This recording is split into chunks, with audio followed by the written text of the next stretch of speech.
How's it going, and welcome to my guide series on Icewind Dale, Rime of the Frostmaiden, a 5th edition module. In this series, we're going to be going over every single chapter, looking into all the little nooks and crannies, and we're going to be discussing things that you can improve, things that you should remove, and basically some little tweaks here and there, and really refine this adventure to give it an amazing sense of awesomeness that will provide an amazing adventure for not only you, but most important of all, your players.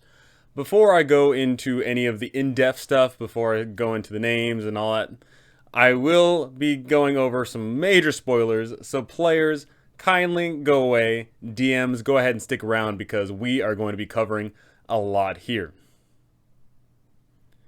Alright, now that the players are gone, let's go ahead and get started. So before I go into chapter 1 of this guide, we are going to be going over the intro here, Welcome to the North. We have several things here, such as running the adventure, wilderness survival, pronunciation guide, all great stuff, and character creation. So let's go over that real quick. We have, basically, it's giving you the setting of Welcome to the North. Bust out this art for not only yourself, but for your players as well. Really get them involved in the fact that they're in a cold-ass place.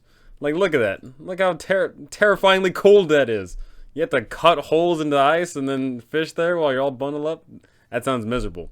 That is how you welcome people to the north. Not by describing, like, oh, it's a little bit cold, but by showing these pictures and giving them a sense of the 5 senses. Let them feel how cold it is. Let them taste the bitter, still in the air. Give them these 5 senses and really make this thing come to life here. Let's go ahead and bust it over to the Icewind Dale map here.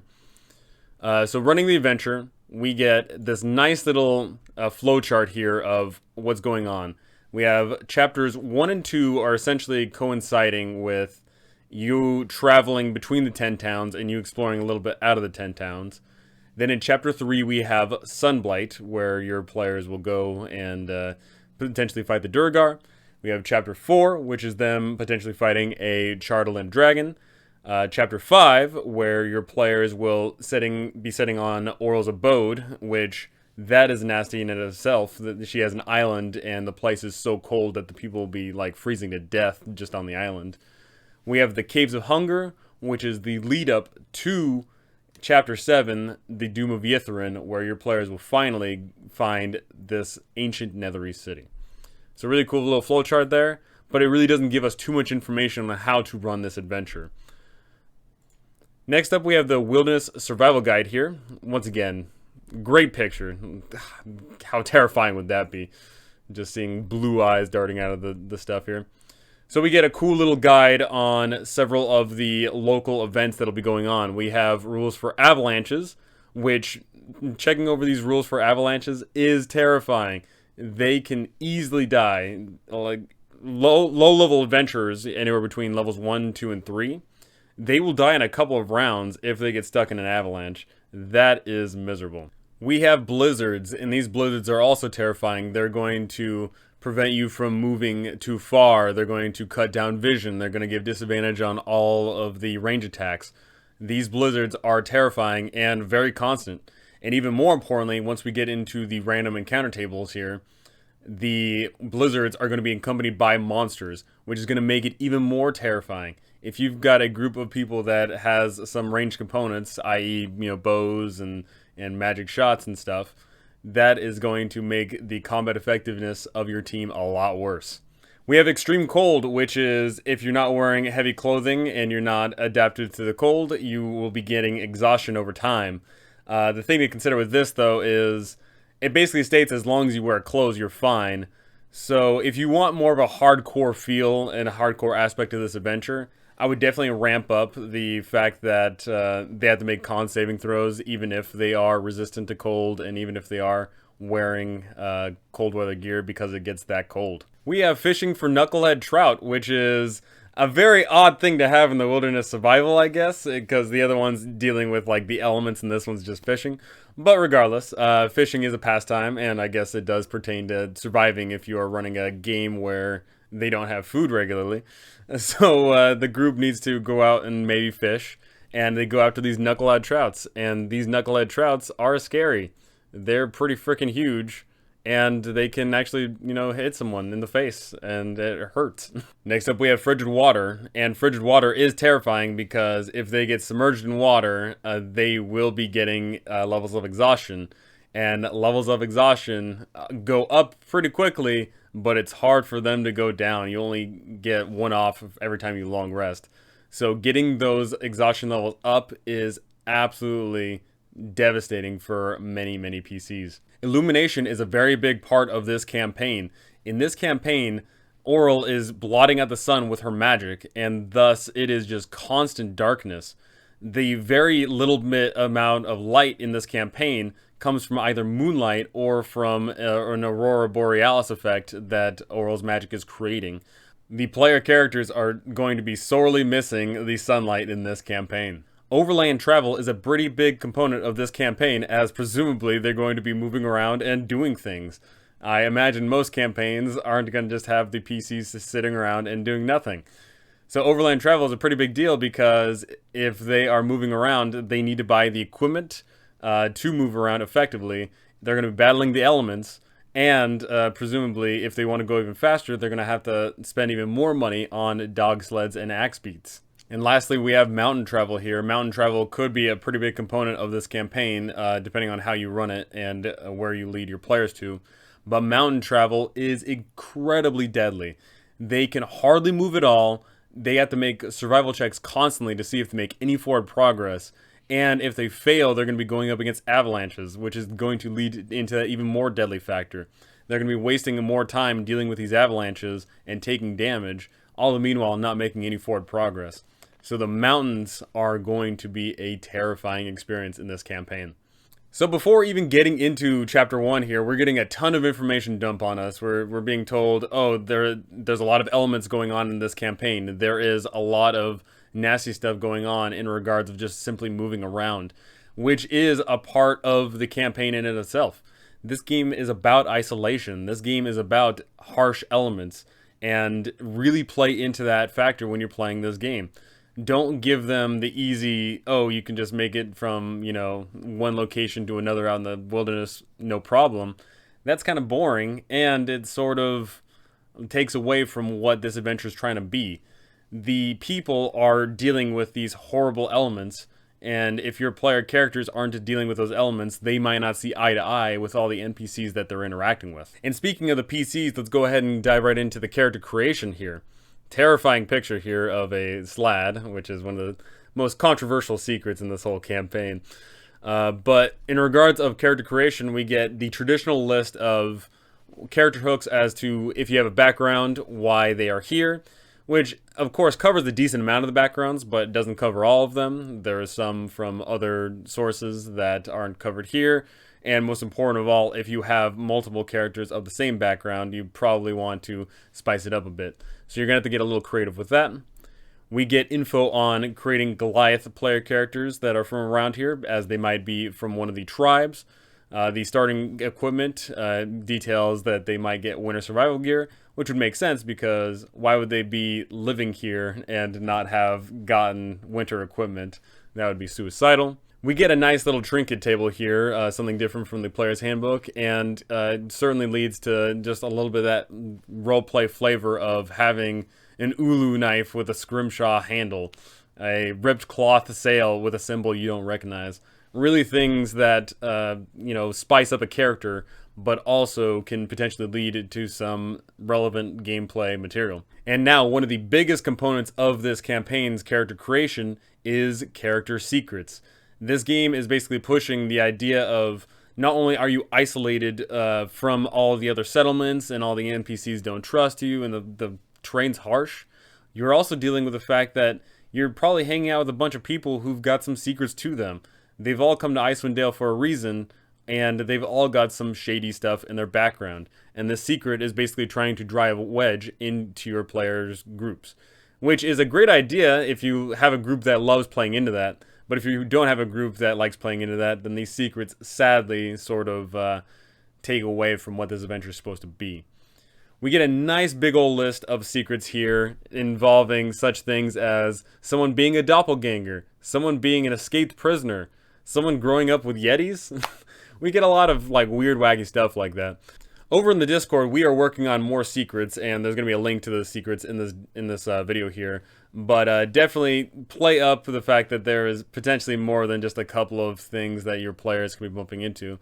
Especially because they might be talking to other people, and they might be discussing, oh, I've got like, my secret, I was a pirate cannibal. Definitely add more secrets and make this thing come to life. And you probably shouldn't give more than one secret out of the same secret, because if it turns out, oh, I'm an owlbear whisperer, you're an owlbear whisperer too, that kind of takes away from the specialness of that individual character. Alrighty, now that we're done with the introduction, now we can dive right into Chapter 1, the 10 Towns. This chapter is all about each individual 10 town, detailing out how many people live there, what's the garrison like, how friendly they are to people, what locations might be prominent in regards of taverns or stores or whatever the case else. And also very important, we have a starting quest for each chapter. These beginning quests are a great way for your player characters to explore around the world, meet NPCs, make friends and enemies, and truly discover the horrors that await in the north. So where does this adventure begin? Well, that is left entirely up to you. You decide where the player characters are going to start. Are they going to start in Bryn, the most common and local area? Or are they going to start over in Carriconig, far off to the north, and forcing them to explore down south in order to meet with the new cities?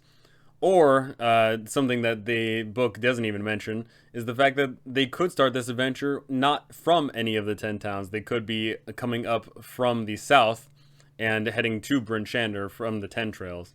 Certainly an option.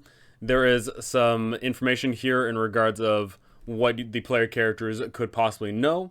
If they are from here, if they're from individual towns, they would know the town speakers, they would know a little bit of the surrounding locales. And that's a great way to basically slide some information to the player so that they can go ahead and reinforce, oh, hey, I grew up in East Haven. I know that we have, the ferry here, and I know we have this, and that. Really great way to hammer in basically the small nature of this place, that there is very few people here, that this place is kind of not necessarily a tight-knit community, but they are definitely more closed in. We also get one of my favorite things in games ever, a rumor table. This rumor table basically can key into your players, oh hey, over in this town, it sounds like there's some scary stuff going on. Oh, there's people leaving the castle at night and they look shady. Oh, there's, people getting killed by giants. These rumors are a great way to basically throw them at your players to see what they are interested in. But what's interesting here is that all of the rumors have basically truth to them. I would definitely recommend that you expand this rumor table to some degree. Give out rumors that are completely true, give out rumors that are completely false, and give out rumors that are true with a grain of salt. Just having your players automatically know, oh hey, there's something going on at this town, and we definitely know what the cause is, that takes away from the adventure and away from the mystery of this amazing adventure. Lastly, for running this chapter, we have character advancement, which is basically a milestone guide on how they should be leveling up. It states that they get to 2nd level after completing their first quest, and to 3rd level once they complete 3 quests, and to 4th when they complete 5 quests. If you're running XP, then you are going to have to give out XP in certain regards. If you're running milestone, I think this is a perfectly fair way to do it. But mind you, some of the quests are far harder than the others. So take that into consideration. If for some reason they wind up doing the very, very hard quest early, one, they probably will die. So if a level 2 party goes up against the incredibly hard stuff early on, maybe have them hit level 3 a little bit earlier, and so on and so forth. And we have the reputations of 10 towns here, which is something that is basically sort of always hinted at in D&D, that as you level up, you just become more famous because people start to whisper, oh, hey, that person slayed da-da-da. This is a great way to key in that if you help a town, that town should be singing that praises. If you help the town with their local very big problem, then of course they're going to be talking about the couple of people that just came around and saved the day. Of course your reputation is going to expand in that city or in that town, but that reputation might not necessarily expand to other towns. And it does state that if they missed a couple of towns and didn't do their town quest, then their name might not be known. And even if they are a higher level party, level 4 or level 5, but they never went to a town, then there's no reason why the people in that town would know them. Alrighty, so for Chapter 1, in addition to each individual town getting its own little quest that involves something in the city or in the town or around the town, we also have 2 starting quests that involve traveling all across 10 towns, one of which being Cold-Hearted Killer, the other being Natured Spirits. Let's go ahead and dive right into those quests and see how they operate, because there is definitely a lot of questions specifically about Cold-Hearted Killer that gets a lot of people confizzled. For Cold-Hearted Killer, we have basically a very, very early quest. A dwarf is going to talk to the players and say, hey, there's someone going around the 10 towns and killing people. But the very interesting thing to note about the people that are getting murdered is that 1, they have an icicle in their chest, and 2, the murder victims are not just a string of random people, though. The victims are all people who have somehow cheated out of the lottery that is going around 10 towns. Something important to note is the fact that because this place is getting so cold and people are freezing, all the 10 towns are now participating in sacrifices to O'Real. Some of the towns are sacrificing food. Some of the towns are sacrificing warmth. However, the larger towns are resorting to very grisly affairs. They are sacrificing people. And of course, this is terrifying. What they do is they'll grab people and string them up outside a town, and they will strip them of their clothes and they will freeze to death. This is terrifying and will really cue in to your players that, oh man, like things are getting really desperate around here in the north that they're willing to resort to human sacrifice, even though they do seem like a, civilized bunch of people. So we get this quest and it states, oh hey, there is someone going around murdering people. But then it immediately turns around and states that the person knows who this person is. They know that it is Sefik Caltro that has joined a merchant caravan that goes from 10 town to 10 town murdering people. That really takes any idea of a murder mystery out of the window. It does state here that the quest is no murder mystery, it's a hunt.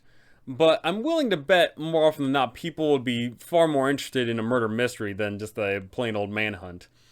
Take that, game by game basis. Maybe your group really does love, a good old manhunt over a murder mystery.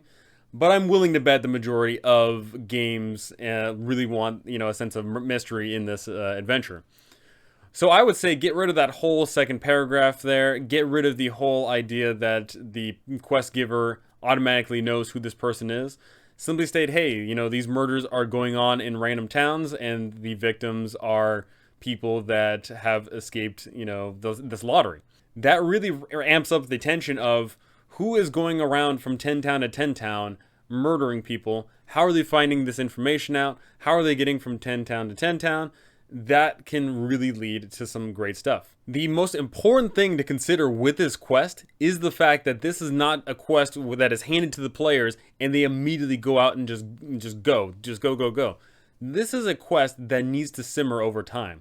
This is a quest which needs to be basically maybe their overarching quest for the first couple of levels, but not the main quest and not the thing that they immediately do. This quest is really hard because, 1, if you build it as a murder mystery, they actually got to search around. But 2, most important of all, Sefik Caltro is really friggin' strong. If a level 1 group or even a level 2 group tries to face him, he is going to dunk on them. He has regeneration. He's got high hit to attack. He does a bunch of damage. He is going to mess up the party. So definitely do not let your players engage in combat with Sefik Caltro until they're at least level 3. And even then, depending on how smart he is and how unlucky your group's rolls are, he can still do a pretty decent ton of damage to the party. Further on in this quest, we get information on Torg, who is basically the caravan leader of the group Sefik Caltro has joined, giving him an excuse to move from 10 town to 10 town and also, murder the people that are eluding this lottery. Why is Sefik Caltro murdering these people? Well, actually, it's not actually Sefik Caltro. The person formerly known as Sefik Caltro was a sailor. He died a while ago out there in the Sea of Moving Ice. So that's not actually him. He is being inhabited by a frost druid spirit that praises Oral and is basically using Sefik's body to exact, in their eyes, justice against the foes of Auril. Further on here, we get information on how to roleplay Sefik, and it basically states that the guy, whenever anybody asks him why he walks around with no cold weather gear on, he'll say that he was just born on the winter solstice and that thus is praised by Auril, is the Frostmaiden's blessing, which is not true, but I mean, he does somewhat have, like, you know, the Frostmaiden's blessing in a way, so there is that. For concluding the quest here, we have several options, one of which is killing Sefik Caltro, in which case you stop the murders and actually receive your reward. And the other alternative here is that you capture Sefik Caltro and turn him over to the authorities. However, this is apparently a bad option because the quest giver, Hlyn, doesn't give you the reward, which is outrageous. Capturing someone in D&D is way harder than killing them. What the heck? Especially because the dude's undead. Like, you can't put him to sleep. You can't, you know, do certain things. Capturing him's got to be way tougher and should be, in my opinion, rewarded way more. So throw that whole no reward thing out the window. That's outrageous. Go ahead and either maybe not have Hlyn give the reward, but maybe the authorities give the reward on this, and yeah, definitely no reward for hard work. Get out of here. What's also very interesting here is the ramifications of dealing with Torga. If Torga is not killed and the players essentially get rid of one of her employees, she is going to be pissed off because, you know, when you be pissed if one of your employees got killed or captured? So she is actually going to go around and tell all the 10-towners, hey, don't do business with these adventurers. I don't like them. And that'll actually be effective because at some point later on, the characters will find themselves unable to buy stuff that they might need. It doesn't state anywhere here how you might, you know, interact with Torga to appease this. I would definitely recommend that if Torga has an employee captured or killed, that she either demands payment from the party to some degree, maybe they have to pay up the reward that they got for killing him. Maybe they have to actually work for Torga for a little bit, maybe like a 10-day or 2 days or whatever, to reimburse them. Maybe Torga requires that the party finds a suitable replacement for Sefik for the group. Definitely don't just leave it hanging that, you know, Torga's out and then all of a sudden the group doesn't understand why they are, you know, going out of business here. Definitely don't leave this quest hanging and don't let the party be, you know, suffer because they were doing the right thing. Let them definitely, you know, naturally get these consequences. For our second quest here, we have Nature Spirits. Nature Spirits is basically a cute little quest which has the group going from 10 town to 10 town trying to find Chewingas. What are Chewingas? Chewingas are little fey spirits that if anybody has DM'd or played Tomb of Annihilation, they would know what these things are. They are cute little, you know, tiny elemental spirits. And what's really cool about them is the fact that they are really, really nice and cute. They act somewhat childlike and they get fascinated with certain aspects and things and they play around. But if your player characters appease these Chewingas, the Chewingas will actually give them a supernatural effect. They'll give them, you know, charms of heroism and charms of whatever else. There's a whole bunch of little magical gifts here, which it details out. And by the way, we actually get a bigger list of what the Chewingas can give in this book.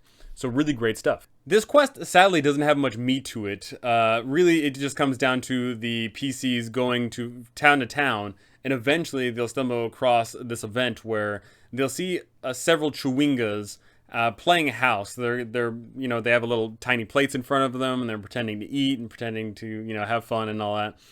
And your player characters could actually join in with them.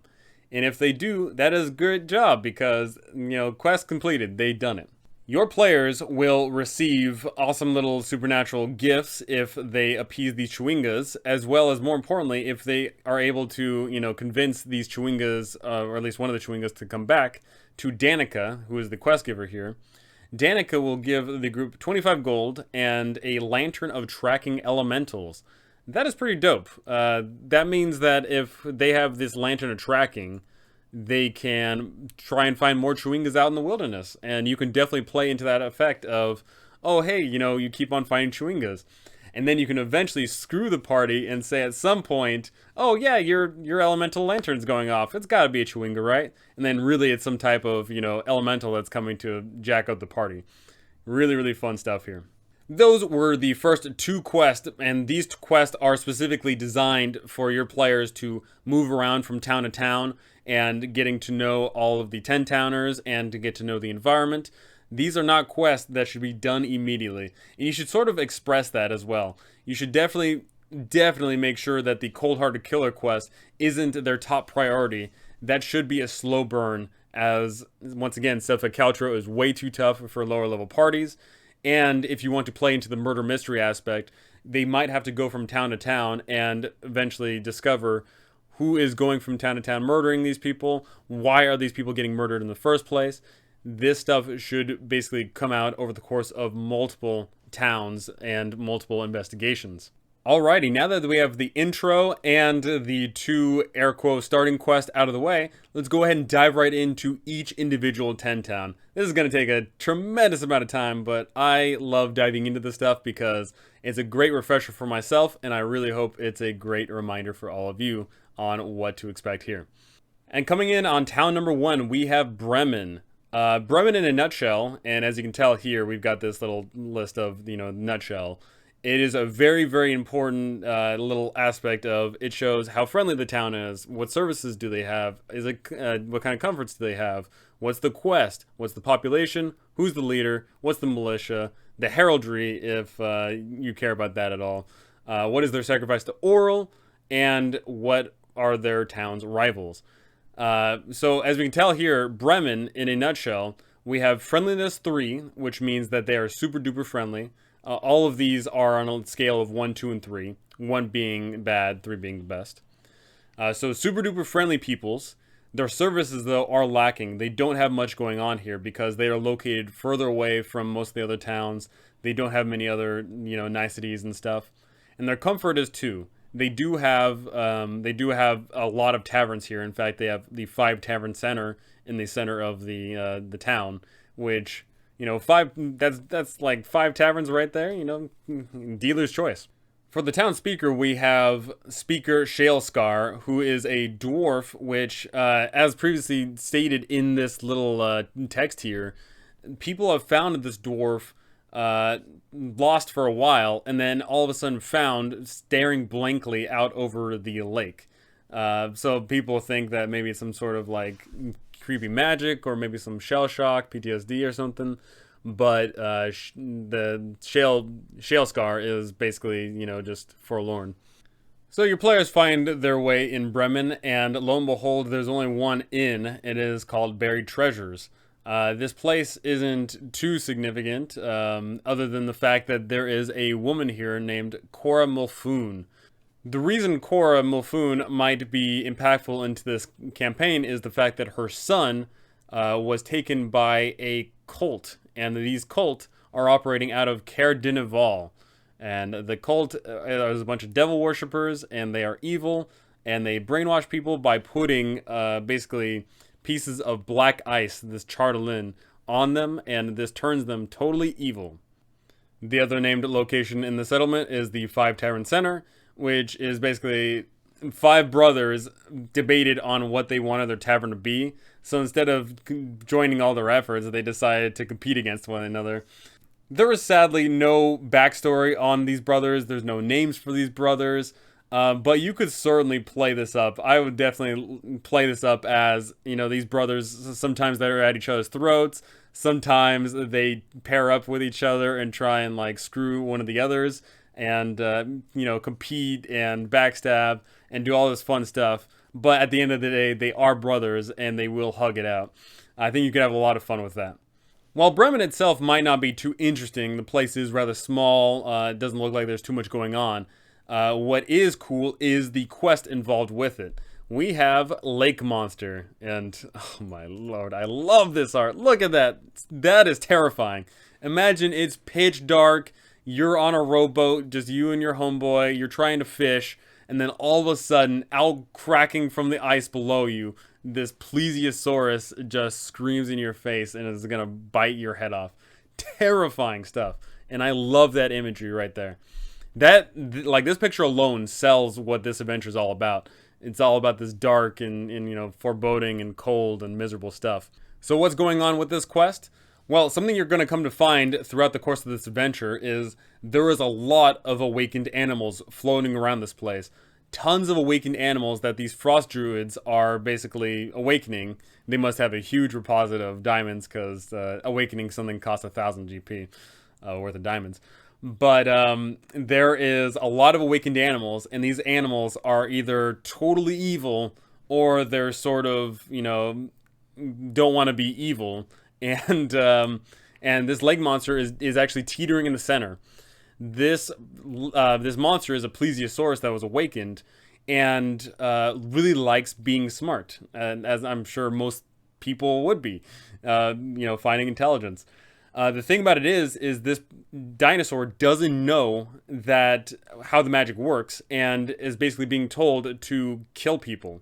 The plesiosaurus doesn't want to kill people, but at the same time, it thinks that if it doesn't do this job, it will lose its intelligence, and thus it kind of half-heartedly kills people every now and then.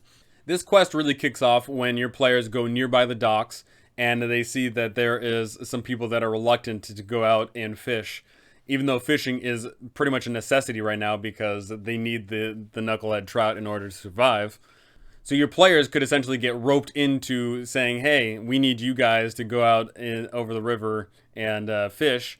And also, hey, there's a monster out there and people are getting scared. So maybe you guys can handle that. Once your players decide to actually go out and deal with this sea monster, which they have no idea what it is, they get a brief description of, oh, it has a long neck and it's scaly. They set out and explore. This is a great little mini game as your players are going to have to basically steer and navigate around all these pieces of frozen ice in this frozen lake. This is not just any fun little mini game though. This is a serious matter of potentially life or death. If your group doesn't have anybody proficient with water vehicles, realistically it's a pretty tough job avoiding all of these little ice flows, and the boats that they take out will be taking damage over time.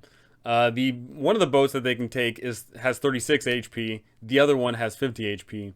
Every time they get hit by one of these ice flows, they're taking 1d6 bludgeoning damage to their ship, which it doesn't sound like that much at first, but then you realize that but that will add up over time, and more so if they meet up with this lake monster and that lake monster attacks an already damaged ship.